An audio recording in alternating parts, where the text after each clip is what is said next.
નમસ્કાર વિદ્યાર્થીઓ, કેમ છો? મજામાં હશો તમે બધા અને પહેલા 6 ભાગને બહુ જ શાંતિથી અને વ્યવસ્થિત રીતે સમજી ચૂક્યા હશો. સ્વાગત છે તમારા બધાનું આપણી બ્યુટીફુલ ચેનલ ફિઝિક્સ ઇન મિનિટ્સની અંદર. હવે વિદ્યાર્થીઓ, આપણે આ ચેપ્ટરની એક નવી જ મુસાફરી સ્ટાર્ટ કરવા જઈ રહ્યા છીએ. ચેપ્ટરનું નામ છે વિદ્યાર્થીઓ સ્થિત વિદ્યુત સ્થિતિમાન અને કેપેસિટન્સ. તો અત્યાર સુધી આપણે સ્થિત વિદ્યુત સ્થિતિમાન ખતમ કર્યું. હવે વિદ્યાર્થીઓ આપણે કેપેસિટન્સની જર્ની સ્ટાર્ટ કરવા જઈ રહ્યા છીએ. તો આ કેપેસિટર શું હોય છે અને કેપેસિટર કોનું બને છે તે સમજતા પહેલાં વિદ્યાર્થીઓ આપણે એક મુદ્દો સમજવો પડશે. આ જે મુદ્દો છે તે બોર્ડની પરીક્ષામાં થિયરી સ્વરૂપે રેર કેસમાં આવે છે, એટલે ચિંતા કરવાની જરૂર નથી. આની અંદર માત્ર આપણે કોન્સેપ્ટ જ સમજીશું. તો તમારે પણ તે જ રીતે હું જે રીતે ફોલો તમને કરાવું તે જ તમારે ફોલો કરવાનું છે. તો વિદ્યાર્થીઓ, ટોપિકનું નામ છે સુવાહકોનું સ્થિત વિદ્યુત શાસ્ત્ર.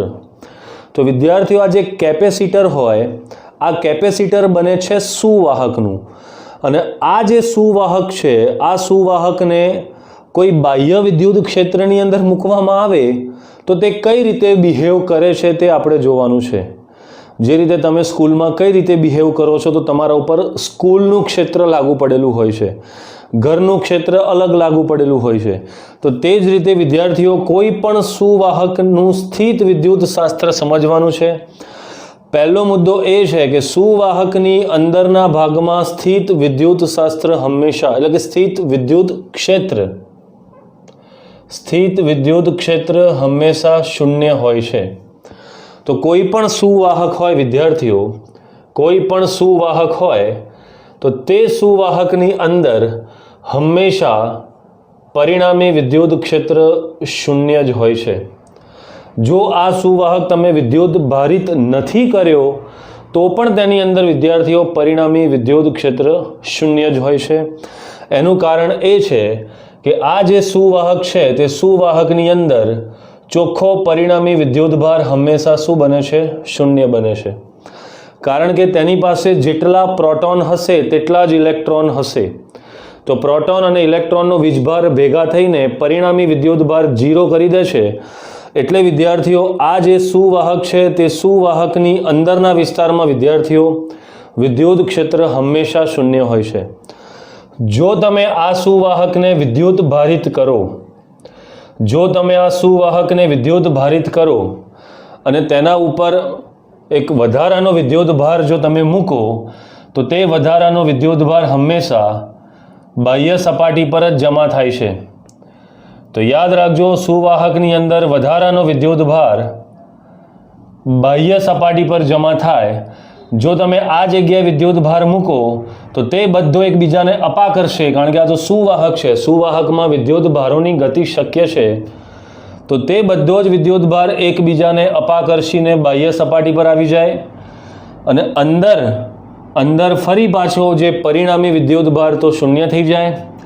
આ તો વિદ્યાર્થીઓ વધારાનો વિદ્યુતભાર છે, વધારાનો, કે ભાઈ 10 પ્રોટોનનો વિદ્યુતભાર અને 10 ઇલેક્ટ્રોનનો વિદ્યુતભાર હોય તો 0 થઈ જાય. પણ 15 પ્રોટોન અને 10 ઇલેક્ટ્રોન હોય તો 5 પ્રોટોનનો જે વીજભાર છે તે બાહ્ય સપાટી પર જમા થાય. તો આ વિદ્યાર્થીઓ બાહ્ય સપાટી પર વધારાનો વિદ્યુતભાર થઈ જાય તો અંદર ફરી પાછો પરિણામી વિદ્યુતભાર 0 જ થઈ જાય. એટલે અંદર દરેક બિંદુએ વિદ્યુત ક્ષેત્ર શું હોય છે? શૂન્ય હોય છે. અને ત્રીજો એક મુદ્દો તમને કહું કે આ સુવાહકને બાહ્ય વિદ્યુત ક્ષેત્રમાં મૂકવામાં આવે તો શું થાય? માની લો આ સુવાહક છે, આ સુવાહક પર વિદ્યાર્થીઓ બાહ્ય વિદ્યુત ક્ષેત્ર લાગુ પાડીએ. સમજો, બહુ મજા આવશે, ખાલી સમજવાનો ટોપિક છે આ. તો કોઈ પણ સુવાહક પર જ્યારે તમે બાહ્ય વિદ્યુત ક્ષેત્ર લાગુ પાડો છો તો આ જે સુવાહક છે, આ સુવાહકના મુક્ત ઇલેક્ટ્રોન વિદ્યુત ક્ષેત્રની વિરુદ્ધ દિશામાં આ બાજુ પ્રેરિત થઈ આવે છે. ખબર છે ને, ઇલેક્ટ્રોન પર વિદ્યુત ક્ષેત્રની વિરુદ્ધ બળ લાગે હંમેશા. ખબર છે ને વિદ્યાર્થીઓ? અને આ બાજુ જો ઋણ એટલે કે ઇલેક્ટ્રોન જમા થાય તો તેની બિલકુલ વિરુદ્ધ સપાટી પર ધન વીજભાર પ્રેરિત થયો કહેવાય. હવે વિદ્યાર્થીઓ શું થાય કે કે આ જે છે એ તમારું બાહ્ય વિદ્યુત ક્ષેત્ર છે, જેને આપણે E0 કહી દઈએ, બાહ્ય વિદ્યુત ક્ષેત્ર. હવે થાય શું, જેમ જેમ આ બાજુ ઇલેક્ટ્રોન જમા થતા જાય તેમ તેમ આ તરફ ધન જમા થતા જાય, તો આ ધનથી ઋણ તરફ એક આંતરિક વિદ્યુત ક્ષેત્ર પેદા થાય. તો એ આંતરિક વિદ્યુત ક્ષેત્ર એટલે કે ઇન્ટરનલ કહી દઉં, E ઇન્ટરનલ. તો હવે થશે શું કે આ સપાટી પર ઋણ અને આ સપાટી ઉપર ધન ત્યાં સુધી પ્રેરિત થશે જ્યાં સુધી તેમના વડે ઉત્પન્ન થતું વિદ્યુત ક્ષેત્ર, આંતરિક વિદ્યુત ક્ષેત્ર એ બાહ્ય વિદ્યુત ક્ષેત્ર જેટલું ન થઈ જાય.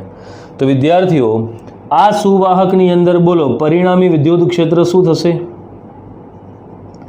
પરિણામી વિદ્યુત ક્ષેત્ર એ થશે E0, જે જમણી તરફ અને ડાબી તરફ પ્રેરિત થયું E આંતરિક, પણ સુવાહકની અંદર બાહ્ય વિદ્યુત ક્ષેત્ર અને આંતરિક વિદ્યુત ક્ષેત્ર હંમેશા સમાન મૂલ્યના જ પ્રેરિત થાય છે. તો આ બંને સમાન મૂલ્યના હોવાથી પરિણામી હંમેશા શું થઈ જશે? 0 થઈ જશે. તો આઈ હોપ વિદ્યાર્થીઓ તમને આ ટાઇટલ બહુ મસ્ત રીતે ખબર પડી કે વિદ્યાર્થીઓ, સુવાહકની અંદરના ભાગમાં સ્થિત વિદ્યુત ક્ષેત્ર હંમેશા શૂન્ય હોય છે. જો વધારાનો વિદ્યુત ભાર ના મૂકો તો પણ શૂન્ય હોય છે. વધારાનો વિદ્યુત ભાર મૂકો તો પણ અંદરના દરેક બિંદુએ શૂન્ય હોય છે. અને તેને બાહ્ય વિદ્યુત ક્ષેત્રમાં મૂકો તો પણ અંદરના દરેક બિંદુએ પરિણામી વિદ્યુત ક્ષેત્ર શૂન્ય હોય છે. પરિણામી કહું છું, બાહ્ય વિદ્યુત ક્ષેત્ર તો હોય, આંતરિક પણ હોય, પણ એ બંનેની અસર 0 થઈ જાય વિદ્યાર્થીઓ. તો આઈ હોપ તમને લોકોને આ પહેલો મુદ્દો ખબર પડી ગઈ છે. પોઝ કરી લો, લખી લો. આ પોઝ કરીને તમારા ચોપડાની અંદર લખી લો, પછી આપણે બીજા મુદ્દાની ચર્ચા કરીએ. યાદ રાખજો, સુવાહકની અંદર સ્થિત વિદ્યુત ક્ષેત્ર શૂન્ય હોય, સુવાહક વિદ્યુત ભારિત હોય ના હોય કે તેને બાહ્ય વિદ્યુત ક્ષેત્રમાં મૂકો, દરેક પરિસ્થિતિમાં વિદ્યુત ક્ષેત્ર શૂન્ય જ હોય છે. ક્લિયર? તો વિદ્યાર્થીઓ, આ બીજો મુદ્દો છે જે મેં પહેલેથી જ લખી રાખ્યો છે, જેથી આપણો સમય થોડો બચી જાય. આ મુદ્દામાં શું કીધું છે કે વિદ્યુત ભારિત સુવાહકની સપાટી પર સ્થિત વિદ્યુત ક્ષેત્ર સપાટીને દરેક બિંદુએ લંબ હોય છે. એટલે કોઈ વિદ્યુત ભારિત સુવાહક છે, દાખલા તરીકે આ સુવાહક છે, ડાબન ચવનપ્રાસ, ખાવું જોઈએ બધાએ.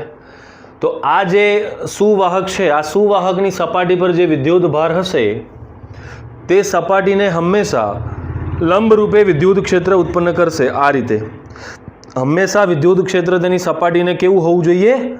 લંબ હોવું જોઈએ. એવું આપણે સાબિત કરવાનું છે. તો જુઓ, આપણી પાસે વિદ્યાર્થીઓ આ એક સુવાહકની સપાટી છે અને આ સુવાહકની સપાટી પર વધારાનો વિદ્યુત ભાર હંમેશા બાહ્ય સપાટી પર જાય.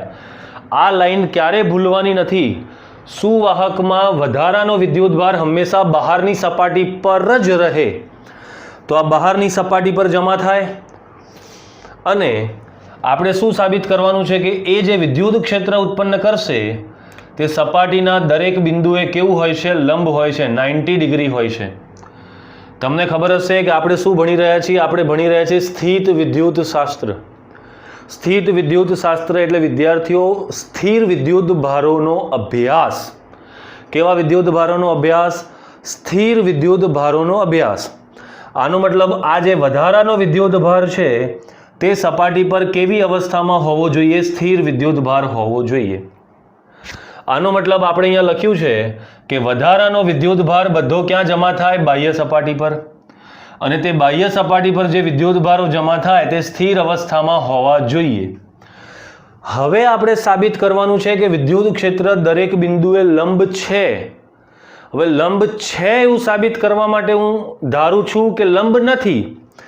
તો મેં શું ધારી લીધું કે આ સુવાહકની સપાટી ઉપર જે ધન વીજભાર છે વિદ્યાર્થીઓ, આ સુવાહકની સપાટી ઉપર જે ધન વીજભાર છે, આ ધન વીજભાર, આ જે ધન વીજભાર છે, આ ધન વીજભારમાંથી કોઈ પણ એક વીજભારે વિદ્યુત ક્ષેત્ર ધારો કે સપાટી સાથે થીટા કોણે ઉત્પન્ન કર્યું. લંબ સાબિત કરવા માટે હું લંબ નથી એવું ધારું છું. તો આ વિદ્યુત ક્ષેત્રનો સપાટીને સમાંતર એક ઘટક કયો આવી જાય? E cos theta. અને એક ઘટક આ બાજુ આવી જાય E sin θ.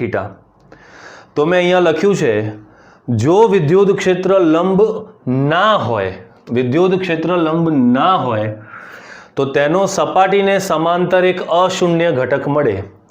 તો આ વિદ્યુત ક્ષેત્રનો સપાટીને સમાંતર એક અશૂન્ય ઘટક મળે. હવે શું થાય કે આ જે અશૂન્ય ઘટક છે બેટા E cos θ જે છે તેના લીધે સપાટી પર જે વિદ્યુત ભાર છે તે બળ અનુભવે. ખબર છે ને તમને, જ્યારે કોઈ વિદ્યુત ભાર પર વિદ્યુત ક્ષેત્ર લાગુ પાડવામાં આવે તો તે વિદ્યુત ક્ષેત્રની દિશામાં QE જેટલું બળ અનુભવે છે. તો આ વિદ્યુત ભાર E cos θ ના લીધે સપાટી પર એક બળ અનુભવે. તો લખ્યું છે કે આ અશૂન્ય ઘટકના કારણે સપાટી પર રહેલો વિદ્યુત ભાર ગતિ કરવા લાગે છે. અરે ગતિ કેમ થવી જોઈએ? ગતિ તો ના થવી જોઈએ, કારણ કે આપણે તો સ્થિત વિદ્યુત શાસ્ત્રનો અભ્યાસ કરીએ છીએ અને વિદ્યુત ભારો સ્થિર હોવા જોઈએ. આનો મતલબ આ ગતિ જે કરાવે છે તેનામાં લોચો છે, એને કાઢવો પડશે કે ભાઈ તારા લીધે તો ગતિ થઈ ગઈ.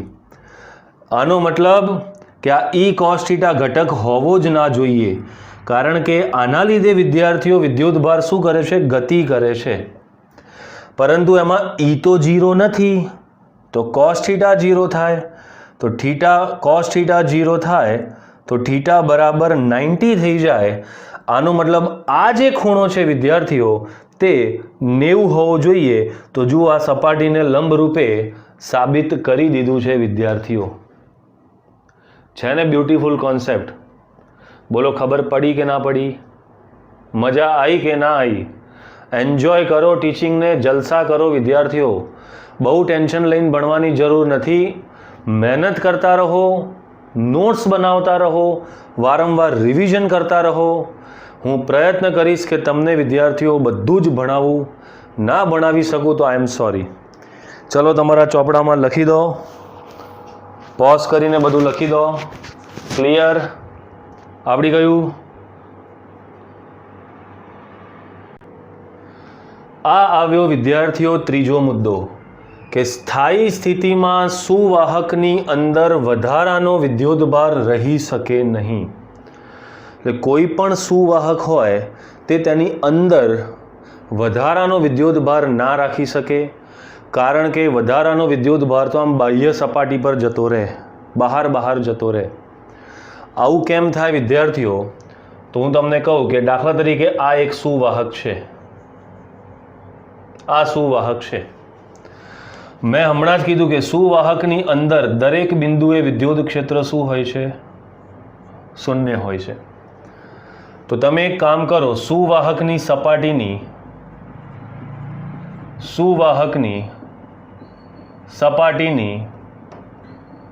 તદ્દન નજીક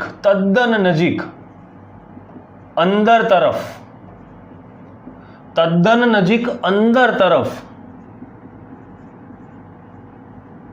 ગાઉસિયન પૃષ્ઠ વિચારો. આવું કેમ સર? જોતો જા બેટા, હમણાં આવડશે. તો સુવાહકની સપાટીની તદ્દન નજીક અંદર તરફ, બિલકુલ આમ ટચોટચ એક ગાઉસિયન પૃષ્ઠ વિચારો. તો અહીંયા એક ગાઉસિયન પૃષ્ઠ વિચારો, બિલકુલ નજીક.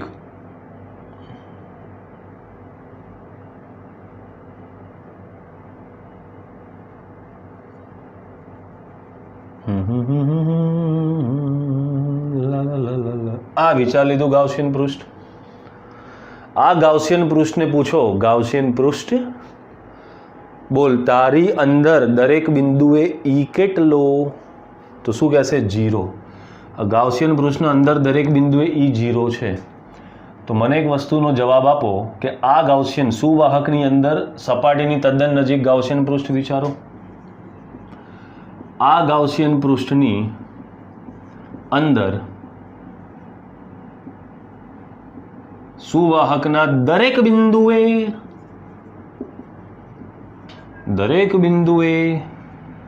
E બરાબર 0 હોય છે. વાહ વાહ વાહ વાહ વાહ વાહ, દેખાય છે? પહેલા જ સાબિત કરી દીધું. તો યાદ છે ગાઉસનો પ્રમેય?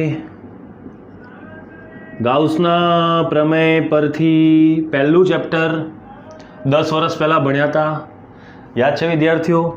તો એ શું હોય છે? સંકલન E ડોટ ds બરાબર ઘેરાતો વિદ્યુતભાર છેદમાં એપ્સિલોન નોટ. ઘેરાતો વિદ્યુતભાર છેદમાં એપ્સિલોન નોટ. પરંતુ ગાઉસિયન પૃષ્ઠની અંદર દરેક બિંદુએ આ E તો 0 છે, માટે 0 બરાબર Q છેદમાં એપ્સિલોન નોટ. માટે Q શું છે? Q છે ઘેરાતો વિદ્યુતભાર. તો ઘેરાતો વિદ્યુતભાર તો 0. ઘેરાતો વિદ્યુતભાર તો 0. આનો મતલબ આ જે ગાઉસિયન પૃષ્ઠ છે તે ગાઉસિયન પૃષ્ઠની અંદર જે ઘેરાતો વિદ્યુતભાર છે જ નહીં. તો આનો મતલબ વધારાનો જે વિદ્યુતભાર છે તે અંદર નથી. ક્યાં છે? વધારાનો વિદ્યુતભાર બહાર છે. અરે સાબિત થઈ ગયું ને? તમે જે ગાઉસિયન પૃષ્ઠ વિચાર્યું તે ગાઉસિયન પૃષ્ઠની અંદર ઘેરાતો વિદ્યુતભાર આવ્યો જ નહીં. આનો મતલબ પરિણામી વિદ્યુતભાર ગાઉસિયન પૃષ્ઠની અંદર 0. તો જે વધારાનો છે તે વિદ્યાર્થીઓ ક્યાં હશે? બહાર હશે.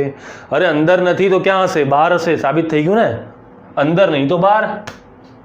તમે ઘરમાં નહીં તો બહાર હશો, ફરતા હશો. તો આ રીતે વિદ્યાર્થીઓ તેને સમજવાનું છે. નોંધી લે, પરીક્ષામાં લગભગ આ બધી વસ્તુ નથી પૂછાતી, પણ વિદ્યાર્થીઓ સુવાહકની તમારે આ દરેક વસ્તુને સમજવી જોઈએ. મને એવું લાગે છે. આઈ હોપ તમને લોકોને આવડી ગયું હશે. આ સમજો વિદ્યાર્થીઓ, કારણ કે આના ઉપર MCQs જે કોન્સેપ્ચ્યુઅલ MCQs થિયરીવાળા નીટમાં પૂછાય છે, તેના માટે વિદ્યાર્થીઓ આ ટોપિક સમજવો જરૂરી છે. શું કહેવાય છે કે સુવાહકના સમગ્ર કદમાં સ્થિત વિદ્યુત સ્થિતિમાન હંમેશા કેવું હોય છે? અચળ. હંમેશા અચળ હોય છે અને તેનું મૂલ્ય સપાટી પરના વિદ્યુત સ્થિતિમાન જેટલું હોય છે.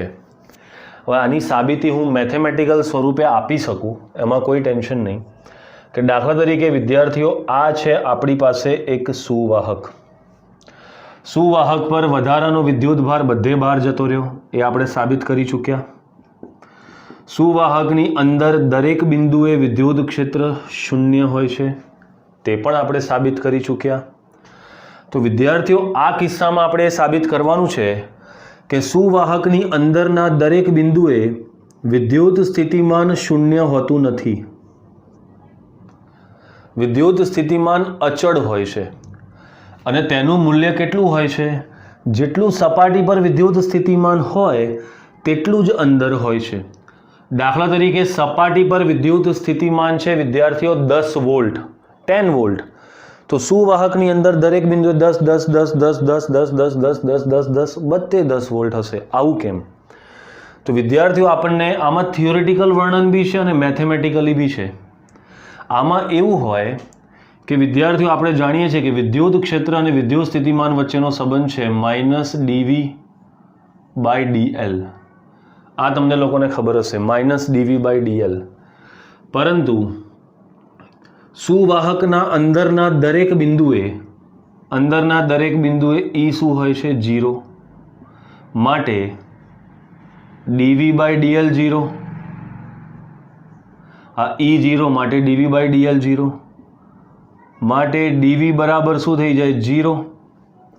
અને dV એટલે શું કહેવાય? dV ને કહેવાય બેટા વિદ્યુત સ્થિતિમાનનો તફાવત. વિદ્યુત સ્થિતિમાનનો તફાવત કેટલો થઈ ગયો? 0. વિદ્યુત સ્થિતિમાનનો તફાવત 0 થઈ ગયો. દાખલા તરીકે આપણે આ બિંદુ લઈએ, એ બિંદુ. હવે આ એ બિંદુનું સ્થિતિમાન VA હોય અને આ બિંદુ લઉં B બિંદુ, તો B બિંદુનું સ્થિતિમાન જો VB હોય, તો વિદ્યાર્થીઓ, આ બંને બિંદુઓ વચ્ચે જે વિદ્યુત સ્થિતિમાનનો તફાવત આવશે તે કેટલું આવશે? 0 આવશે. આનો મતલબ VA અને VBનું મૂલ્ય કેવું આવવાનું છે? સમાન આવવાનું છે. જો તમે તે બિંદુ આ જગ્યાએ લો, એક બિંદુ અહીં લો અને એક બિંદુ અહીં લો, તો આ બંને બિંદુઓ વચ્ચે પણ વિદ્યુત સ્થિતિમાનનો તફાવત 0 આવે. આનો મતલબ આ બંને બિંદુઓનું વિદ્યુત સ્થિતિમાન પણ સમાન આવે. તો વિદ્યુત સ્થિતિમાનનો તફાવત 0 હોય તો બેટા વિદ્યુત સ્થિતિમાન, તે વિદ્યુત સ્થિતિમાનનો તફાવત 0 હોય તો તે વિદ્યુત સ્થિતિમાન કેવું હોય? અચળ હોય. વિદ્યુત સ્થિતિમાન અચળ હોય છે. આનો મતલબ સુવાહકની અંદર દરેક બિંદુએ વિદ્યુત સ્થિતિમાન અચળ હોય છે અચળ હોય છે અને તેનું મૂલ્ય આ સપાટી પર જેટલું વિદ્યુત સ્થિતિમાન હોય તેટલું જ વિદ્યાર્થીઓ હોય છે. આ વસ્તુ ખાસ યાદ રાખજો, ખાસ યાદ રાખજો. દાખલા તરીકે આપણને MCQમાં પૂછે કે એક સુવાહકની સપાટીનું વિદ્યુત સ્થિતિમાન 100 વોલ્ટ છે અને આ સુવાહક ગોળાની ત્રિજ્યા 20 સેન્ટીમીટર છે, તો બોલો આ કેન્દ્રથી 10 સેન્ટીમીટર અંતરે વિદ્યુત સ્થિતિમાન અહીં કેટલું? તો સપાટી પર કેટલું છે? 100 વોલ્ટ. તો આ બિંદુએ પણ વિદ્યાર્થીઓ 100 વોલ્ટ જ આવશે અને આ MCQ વિદ્યાર્થીઓ પૂછાઈ ચૂકેલો છે. તો યાદ રાખજો, સુવાહકની સપાટી ઉપર જેટલું વિદ્યુત સ્થિતિમાન હોય તેટલું જ વિદ્યાર્થીઓ અંદર દરેક બિંદુએ સ્થાયી અવસ્થામાં હોય છે. તો આઈ હોપ તમને આ મુદ્દો પણ આવડી ગયો હશે અને તમે શીખી ગયા હશો. વિદ્યાર્થીઓ આજે લેક્ચર હું આજનો લઈ રહ્યો છું તે બોર્ડની પરીક્ષામાં વિદ્યાર્થીઓ rare of the rare case પૂછાતો નથી. આ બધા મુદ્દા ખાલી તમારે MCQ ઉકેલવા માટે જ કામના છે. તો તમારે હું જે શીખવાડું છું એ પ્રમાણે તમે ફોલો કરજો તો તમને લોકોને વાંધો નહીં આવે. બધું લાઇન ટુ લાઇન યાદ તો કોઈ શિક્ષકને ના રહે અને તમે તો વિદ્યાર્થીઓ છો તો તમારે કોઈ ચિંતા કરવાની નહીં. હું જેટલું કહું જસ્ટ ફોલો ઇટ, એને જ ફોલો કરો. આ વિદ્યાર્થીઓ જે મુદ્દો છે, આ વિદ્યાર્થીઓ કદાચ તમને 2 માર્ક્સની અંદર બોર્ડની પરીક્ષામાં પૂછી શકે કે વિદ્યુત ભારિત સુવાહકની સપાટી પર વિદ્યુત ક્ષેત્રનું મૂલ્ય સિગ્મા છેદમાં એપ્સિલોન નોટ હોય છે તેવું સાબિત કરો, આટલું મૂલ્ય સાબિત કરો. આ કદાચ પૂછવું હોય તો 2 માર્ક્સમાં પૂછી શકે, પણ આના બી ચાન્સીસ નથી. કારણ કે આ ચેપ્ટર છે એટલું બધું લેન્ધી અને આની અંદર એટલા અગત્યના ટોપિક્સ છે કે એ બધા ટોપિકની સાપેક્ષમાં આની કોઈ વેલ્યુ નથી. પણ વિદ્યાર્થીઓ MCQ માટે અને સ્પર્ધાત્મક પરીક્ષાઓ માટે આપણને આ બધી જ માહિતી હોવી જોઈએ. એટલે આપણે વિદ્યાર્થીઓ બધું જ જાણતા હોવા જોઈએ. તો અત્યારે આપણે શું સાબિત કરવાનું છે? વિદ્યુત ભારિત સુવાહકની સપાટી પર વિદ્યુત ક્ષેત્ર સિગ્મા બાય એપ્સિલોન નોટ હોય છે. આ ઉપર તો નથી જતી રહ્યું કેમેરાની બહાર? ના, બરાબર છે. તો જુઓ વિદ્યાર્થીઓ શું કરીએ. એક સુવાહક ધ્યાનમાં લો. તો પહેલો મુદ્દો શું છે? પહેલો મુદ્દો છે વિદ્યુત ભારિત સુવાહક. તમે જાતે લખી લેજો, સુવાહક ધ્યાનમાં લો. તો એક વિદ્યુત ભારિત સુવાહક ધ્યાનમાં લીધો. જો તે વિદ્યુત ભારિત છે એનો મતલબ વધારાનો વિદ્યુત ભાર બધો બાહ્ય સપાટી પર હશે. આ રીતે. હવે આપણે શું કરવાનું છે? એક dl લંબાઈનું ગાઉસિયન પૃષ્ઠ વિચારો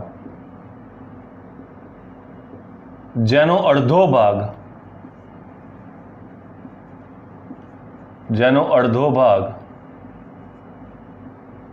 સુવાહકની અંદર અને અડધો ભાગ સુવાહકની અંદર અને અડધો ભાગ બહાર છે. તો બીજું સ્ટેપ આપણે શું કરવાનું છે કે dl લંબાઈનું એક ગાઉસિયન પૃષ્ઠ વિચારવાનું છે. આપણે એનો શેપ પણ લખી દઈએ, નળાકારીય. તો એક નળાકારીય તમે ગાઉસિયન પૃષ્ઠ આ રીતે વિચારો જેનો અડધો ભાગ સુવાહકની બહાર છે અને અડધો ભાગ સુવાહકની અંદર છે. આ રીતે. ક્લિયર? અને દાખલા તરીકે તેનું આ ક્ષેત્રફળ ds છે. તો dl લંબાઈનું અને ds ક્ષેત્રફળવાળું એવું લખવું હોય તો લખી કાઢજો તમે. તો dl લંબાઈનું અને ds ક્ષેત્રફળવાળું નળાકારીય ગાઉસિયન પૃષ્ઠ વિચારો જેનો અડધો ભાગ સુવાહકની અંદર અને અડધો ભાગ સુવાહકની બહાર છે. પરંતુ અંદર તો દરેક બિંદુએ વિદ્યુત ક્ષેત્ર 0 હોય છે. 0 0 0 0 0 0 0 0 0 0 0. તો આ અડધો ભાગ જે છે તેની સાથે વિદ્યુત ક્ષેત્રની રેખાઓ સંકળાશે જ નહીં. એટલે અડધો ભાગ આ પેટથી નીચેનો ભાગ વિદ્યાર્થીઓ કેવો થઈ ગયો? બેકાર થઈ ગયો. હવે બાકીનો અડધો ભાગ જે બહાર છે તેની ચર્ચા કરીએ. તો આ બહારવાળા ભાગની ચર્ચા કરવાની છે. બહારવાળા ભાગની ચર્ચા કરવાની છે. આપણે હમણાં જ સાબિત કરી ચૂક્યા છીએ કે વિદ્યુત ક્ષેત્ર હંમેશા સપાટીને લંબ રૂપે જ ઉત્પન્ન થાય છે. આમ સપાટીને લંબ રૂપે ઉત્પન્ન થાય. આ થોડુંક આમ ત્રાસું જાય પણ આપણે આ નળાકાર બહુ જ નાનો વિચારેલો છે, એટલે વિદ્યુત ક્ષેત્ર આમ સીધું જાય છે એવું ધારી શકીએ. તો આમાં થાય શું કે જો આપણે ગાઉસનો નિયમ લગાડીએ, ગાઉસિયન પૃષ્ઠ વિચાર્યું છે તો ગાઉસનો નિયમ લગાડીએ તો અહીંયા એવું લખી શકાય કે અંદરનો અડધો ભાગ કે જેમાં દરેક બિંદુએ વિદ્યુત ક્ષેત્ર શૂન્ય છે, તો અંદરના ભાગ સાથે તો કોઈ ફ્લક્સ નહીં સંકળાય.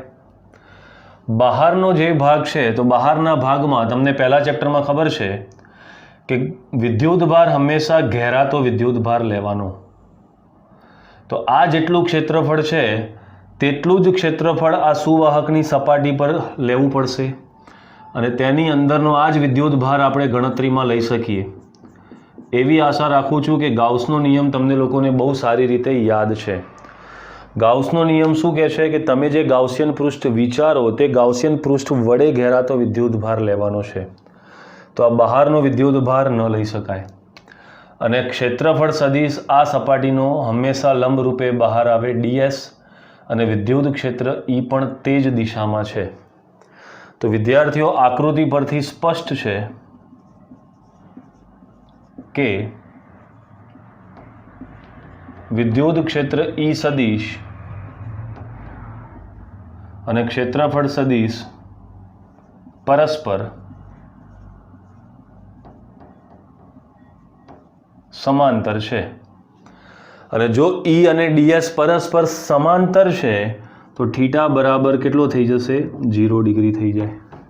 તો ગાઉસનો નિયમ શું છે? તો ગાઉસનો નિયમ આપણે અહીંયા લગાડીએ તો ગાઉસનો નિયમ લગાડી શકાય વિદ્યાર્થીઓ સંકલન E ડોટ ds બરાબર ઘેરાતો વિદ્યુતભાર છેદમાં એપ્સિલોન નોટ.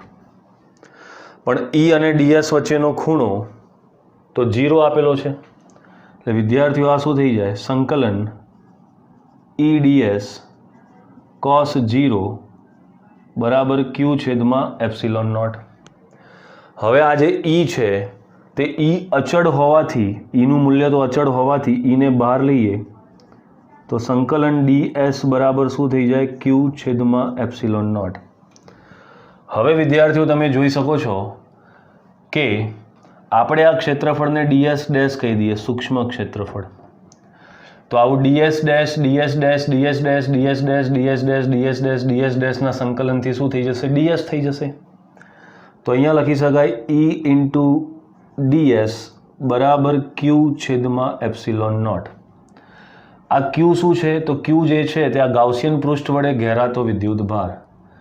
બોલો આ ક્ષેત્રફળ કેટલું? કેટલા ક્ષેત્રફળનો વિદ્યુત ભાર લેવો પડે? ds. તો આપણને ખબર છે કે એકમ ક્ષેત્રફળ પર સિગ્મા હોય તો ds ક્ષેત્રફળમાં કેટલું થાય? તો તે કિસ્સામાં E ds બરાબર સિગ્મા ઇન્ટુ ds છેદમાં એપ્સિલોન નોટ. એકમ ક્ષેત્રફળમાં સિગ્મા તો dx ક્ષેત્રફળમાં થાય તો ds થી ds કેન્સલ થઈ જાય, માટે E બરાબર સિગ્મા છેદમાં એપ્સિલોન નોટ. આ વિદ્યાર્થીઓ તમારો જવાબ આવે. જે આપણે સાબિત કરવાનું હતું કે સુવાહકની સપાટી પર દરેક બિંદુએ વિદ્યુત ક્ષેત્રનું મૂલ્ય સિગ્મા છેદમાં એપ્સિલોન નોટ હોય છે. વાહ વાહ સર, મજા આવી ગઈ. ડિફિકલ્ટ બિલકુલ નથી. શાંતિથી તેને સમજશો તો તમને આવડી જ જશે. અને જો આનું સદિશ સ્વરૂપ લખવું હોય તો તેનું સદિશ સ્વરૂપ વિદ્યાર્થીઓ આ રીતે લખી શકાય. E સદિશ બરાબર સિગ્મા છેદમાં એપ્સિલોન નોટ પાછળ એકમ સદિશ n કેપ મૂકી દેવાય, જ્યાં આ n કેપ એ E સદિશની દિશામાંનો એકમ સદિશ છે. ધેટ્સ સેટ વિદ્યાર્થીઓ. તો આ થિયરી વિદ્યાર્થીઓ તમને બોર્ડની પરીક્ષામાં 2 માર્ક્સમાં પૂછે. મને નથી લાગતું કશું કરવાનું છે. ગાઉસિયન પૃષ્ઠ વિચારો, અડધો ભાગ અંદર અડધો બહાર. અંદરવાળો અડધો ભાગ તો વિચારવાનો જ નથી. બહારવાળા ભાગમાં જે ds છે તેને વિદ્યુત ક્ષેત્ર અને ds પરસ્પર સમાંતર છે, થીટા 0. ગાઉસનો નિયમ લગાડ્યો અને જવાબ આવી ગયો વિદ્યાર્થીઓ. બસ આટલું જ છે. બોલો, ખબર પડી? આવડ્યું? ક્લિયર? આગળ જઈએ. ચોપડામાં લખી લેજો, પોઝ કરીને લખી લો. છેલ્લો મુદ્દો વાલા વિદ્યાર્થીઓ સુવાહકને લગતો છે. ખાસ સમજજો. એવું કહેવામાં આવે છે કે બખોલ ધરાવતા સુવાહકને તો આ સુવાહકની અંદર એક બખોલ કરી દેવામાં આવે, કેવિટી, કાણું કરી દેવામાં આવે, સુવાહકને વચ્ચેથી કાણું કરી દેવામાં આવે અને તેને સમાન વિદ્યુત ક્ષેત્રમાં મૂકેલ હોય અથવા તેના ઉપર કોઈ વિદ્યુત ભાર મૂકેલ હોય ત્યારે બખોલની અંદર વિદ્યુત ક્ષેત્ર તથા વિદ્યુત ભાર હંમેશા કેવું હોય છે? શૂન્ય હોય છે. આનો મતલબ વિદ્યાર્થીઓ કે આપણી પાસે આ કોઈ સુવાહક છે, આ સુવાહકની અંદર આપણે એક બખોલ કરી દઈએ, કાણું કરી દઈએ અને આ બખોલને બાહ્ય વિદ્યુત ક્ષેત્રમાં મૂકીએ અથવા તેના ઉપર કોઈ વધારાનો વિદ્યુત ભાર લાવીએ, ગમે તે કરો, બખોલની અંદર વિદ્યુત ક્ષેત્ર હંમેશા કેવું હોય છે? શૂન્ય, હંમેશા શૂન્ય હોય છે. આનું મુખ્ય કારણ બહુ અઘરું નથી, સમજવા જેવું નથી, કારણ કે વિદ્યાર્થીઓ તમે અંદરથી તો બખોલ કરી દીધી, તો સુવાહક પોતાનો ગુણધર્મ થોડી બદલશે. સુવાહકનો ગુણધર્મ શું છે કે વધારાનો વિદ્યુત ભાર હું મારી બાહ્ય સપાટી પર જ રાખીશ, એટલે આ સુવાહકની અંદર કોઈ વધારાનો વિદ્યુત ભાર રહી શકે નહીં, એટલે બધો વધારાનો વિદ્યુત ભાર ક્યાં જતો રહે? બહાર જતો રહે. તો જો તમે આની નજીક એક ગાઉસિયન પૃષ્ઠ વિચારો, આ તમને કોઈ બુકમાં નહીં મળે અને કોઈ પપ્પુ દધુય તમને નહીં શીખવાડે કે આ બખોલની બિલકુલ નજીક તમે ગાઉસિયન પૃષ્ઠ વિચારો, બિલકુલ નજીક એક ગાઉસિયન પૃષ્ઠ વિચારો, તો બોલો આ ગાઉસિયન પૃષ્ઠ વડે ઘેરાતો વિદ્યુત ભાર કેટલો? 0. અરે ભાઈ 0, કારણ કે વધારાનો વિદ્યુત ભાર બધો બહાર છે અને આ જે ગાઉસિયન પૃષ્ઠ વિચારી તેની અંદર તો બખોલ છે, ત્યાં તો કોઈ વિદ્યુત ભાર છે જ નહીં, પરિણામી વિદ્યુત ભાર 0 છે. તો ગાઉસિયન પૃષ્ઠ જે તમે વિચારી, આ ગાઉસિયન પૃષ્ઠ વડે ઘેરાતો વિદ્યુત ભાર 0 હોય અને જો વિદ્યુત ભાર જ 0 હોય તો વિદ્યુત ક્ષેત્ર બી 0 જ થાય ને. ખબર પડી કે ના પડી? ક્લિયર? એટલે બખોલની અંદર ક્યારેય વિદ્યુત ક્ષેત્ર હોતું નથી, તે બખોલમાં કોઈ વિદ્યુત ભાર હોતો નથી, એટલે પૃષ્ઠ ઘનતા પણ 0 થઈ જાય, પણ વિદ્યુત સ્થિતિમાન શૂન્ય નહીં થાય. વિદ્યુત સ્થિતિમાન હંમેશા આ જે સુવાહકનું હોય કે સપાટીનું હોય તે જ અચળ રહે છે. સુવાહકમાં તમે એક બખોલ કરો કે બે બખોલ કરો કે બખોલે બખોલા કરો, સુવાહક પોતાનો ગુણધર્મ બદલતો નથી વિદ્યાર્થીઓ.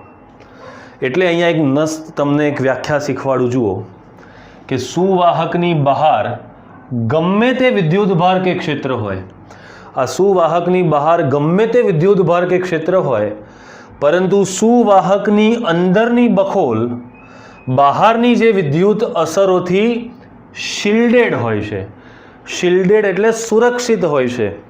બહાર ગમે તેટલો વિદ્યુત ભાર હોય, બહાર ગમે તેટલું પાવરફુલ વિદ્યુત ક્ષેત્ર હોય, પણ આ કેવિટીનો ભાગ જે હોય છે તે શિલ્ડેડ હોય છે, કવચ સ્વરૂપે સુરક્ષિત હોય છે. એટલે બખોલની અંદર દરેક બિંદુએ ઈ કેવું હોય છે? શૂન્ય. આ અસરને વિદ્યુત શિલ્ડિંગ કહે છે અને વિદ્યુત શિલ્ડિંગ કહેવાય, વિદ્યુત શિલ્ડિંગ. તો આ વિદ્યુત શિલ્ડિંગની ઘટનાનો ઉપયોગ વિદ્યાર્થીઓ વરસાદની સિઝનમાં બહુ મસ્ત થાય. બારિશ હો રહી હૈ અને તમે કારમાં બેઠા છો, એકલા કે બેકલા એ મને નહીં ખબર, તમે કારમાં બેઠા છો और बारिश हो रही है અને વીજળીના ધડાકા કડાકા સાથે લાઇટનિંગ થાય છે, ધુર ભૂમ. તો વિદ્યાર્થીઓ જો તમે કારની અંદર બેઠા હો તો કાર એક બખોલ ધરાવતી સુવાહક જ કહેવાય, કારણ કે કારની જે બોડી હોય તે સુવાહકની બનેલી હોય. તો જો તમે કારની અંદર બેઠા છો, તમે આ રીતે કારની અંદર બે જણ બેઠા છો,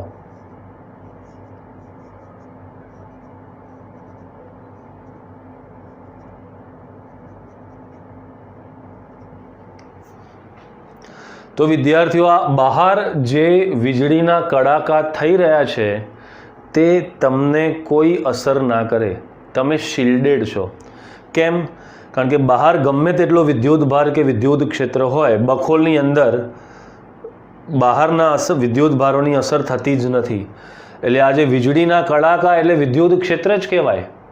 તો આ વિદ્યુત ક્ષેત્ર કારની અંદર તમને કોઈ ડિસ્ટર્બન્સ ક્રિએટ ના કરે, પણ જો તમે ઝાડની નીચે ઊભા હો, ઝાડ નીચે ઊભા હો અને વીજળીનો કડાકો પડે તો તમે વીજળી તો નીચે આવે પણ તમે ત્યાંથી ઉપર જતા રહો. એટલે હંમેશા વરસાદની સિઝનમાં કારની અંદર યુ આર સેફ. જ્યારે બહુ ધડાકા ભડાકા થાય ને ઠા ઠૂ બૂમ, તો તમારે કારની અંદર જતું રહેવાનું, વીજળી તમારું કશું જ નહીં કરી શકે. તો આ છે વિદ્યાર્થીઓ સુવાહકની 6 અસરો. આઈ હોપ તમને લોકોને આ અસરો સમજવામાં બહુ જ મજા આવી હશે. થેન્ક યુ વેરી મચ વિદ્યાર્થીઓ. ઘણી બધી વાતો તમારી સાથે કરવાની ઈચ્છા થાય, પણ શું કરીએ હવે. તમે તો મને સાંભળી શકો છો, પણ હું તો તમારો ચહેરો પણ નથી જાણતો અને તમારું નામ પણ નથી જાણતો. એકવાર આપણે કોઈ લાઈવ મીટિંગ કરીશું, કોઈ એક એપ પર આપણે એની મીટિંગ કરીશું. લાઈક કરી દો ફટાફટ, કોમેન્ટ કરો, એકદમ એનર્જેટિક કોમેન્ટ કરો, તમારા મિત્રોમાં શેર કરો, વધુને વધુ ચેનલને ફેલાવો. મળીએ છે વિદ્યાર્થીઓ નેક્સ્ટ ક્લાસની અંદર બહુ જ ઝડપથી. ત્યાં લગીને મહેનત કરતા રહો, MCQ વધુને વધુ ઉકેલતા રહો. એક ગોલ ફિક્સ કરો કે મારે લાઈફમાં કંઈક કરવું છે, મારે ટાઈમ વેડફવો નથી. હું 12th ક્લાસનો વિદ્યાર્થી કે વિદ્યાર્થીની છું, એવી ધગશ તમારામાં મહેનતની હોવી જોઈએ. મહેનતની ધગશ તમારામાં પેદા કરો. ભૂક્કા કાઢી નાખે એવી ધગશ પેદા કરો કે બસ મારે કંઈક કરીને બતાવવું જ છે. મારે મારા મા બાપના જે પરસેવાના પૈસા જે છે તે વાડી છોડીને કમાઈને તેમને પાછા આપવા છે. આવી ધગશ રાખો, લાઈફમાં એક એમ બનાવો. ઓકે ડિયર સ્ટુડન્ટ્સ, મળીએ છે ટૂંક સમયમાં નવા પાઠ સાથે. C you, Tata, bye bye.